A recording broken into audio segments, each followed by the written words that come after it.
Welcome to Chatty Sparkly Runners, everybody. Today is the Great British Bake Off edition, Wow. where we'll be talking about when to run faster, when in the week to run faster, or rather when in the year to run faster. When in the year, when in the week to run faster. And how to do repetition running or Yeah. interval training or faster running.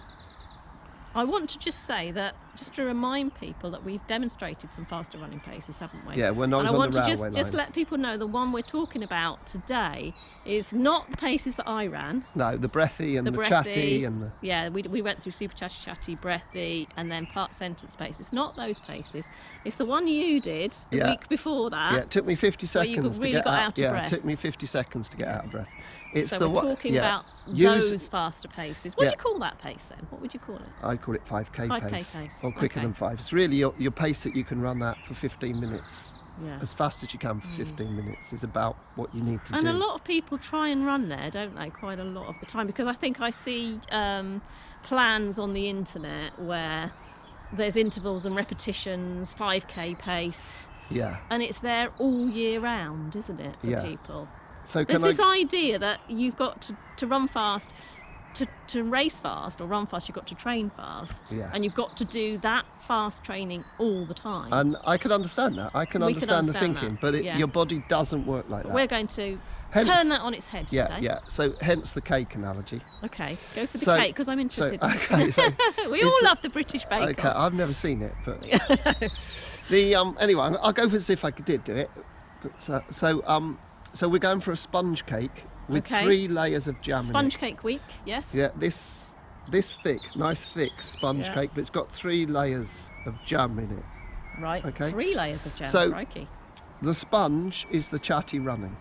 Right. Okay, the sponge, that's the base training, that will get you fitter and faster. So just hang on to that. Yeah, got that in my head. The jam bit is the lovely, faster, sparkly bits, because they're the sparkly bits that you do that all year round whilst you're making the cake. So you've got nice big base of sponge, then you've got a bit of jam, Yes, more your sparkly. sponge. So basically, the sponge and the jam is the chatty, sparkly Yeah. bits. Okay, right. Okay, but then to make it nice, you put icing on the cake, and the faster running is the icing on the cake. And what you've got to remember is, and what's so nice about this analogy, is that you wouldn't put the icing in with the cake mixture and just give it a whirl round. You wouldn't do that, the faster running Yeah. all year round in the cake, because that would just make a splodgy, horrible mess. It would. You do it would the be very, base. very entertaining on British Bake Off, but it wouldn't get you any marks. So you make the base Yeah, with the chatty, sparkly running.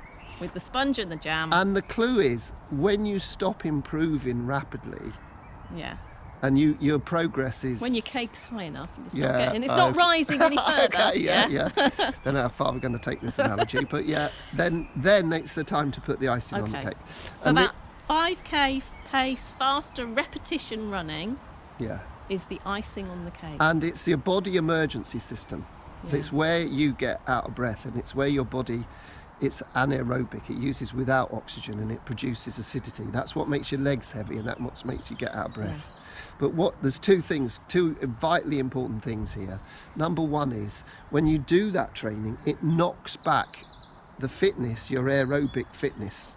It knocks that back. So it's almost like you have to pay it, you have to cash in a bit of your base fitness in order to get the top level on. Yeah. And you don't do much of it. And It's very quick to train, but quite quick to lose. So you would do perhaps 4 to 6 weeks of once or twice a week of depending upon faster how much run. you run. And right at the end, I'll say a typical session, and I'll give Okay. people, because there's 1 or 2 people who've been asking, Colin, what is your typical session Yeah, for intervals. this? And I'll do one for a first person through. So the first big point is you shouldn't be doing it all year round. No, you should only do it. Absolutely not. It's about building up that base, getting the cake ready for the icing to go Yeah. on, and the icing is So a you're tiny getting- little bit You're at the getting end. towards the judging, your Yes, race, yeah. and you're just putting the icing on right at the Yeah. last minute. Yeah, and we're here at the running track because this is where we do our faster running, and it doesn't matter, you can do it anywhere you like.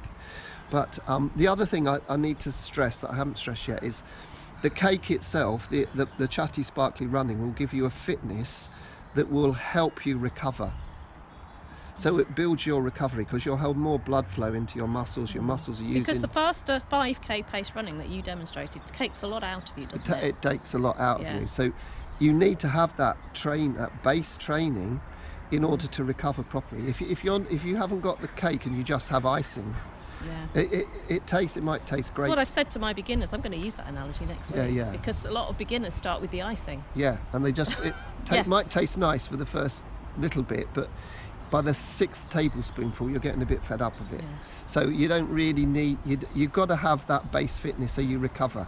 If you do the faster running, if you do the faster running without the base, you just don't recover, and it makes you tired, and there's a big injury. There's a big injury huge risk. injury risk, isn't there? Yeah. As well as illness. But and if you've done the fatigue base training, and the famous losing your mojo. yeah, That's because what if you've done the happens. base training, you've strengthened up all your muscles and tendons to the ability to be able to cope with the faster running. Okay then.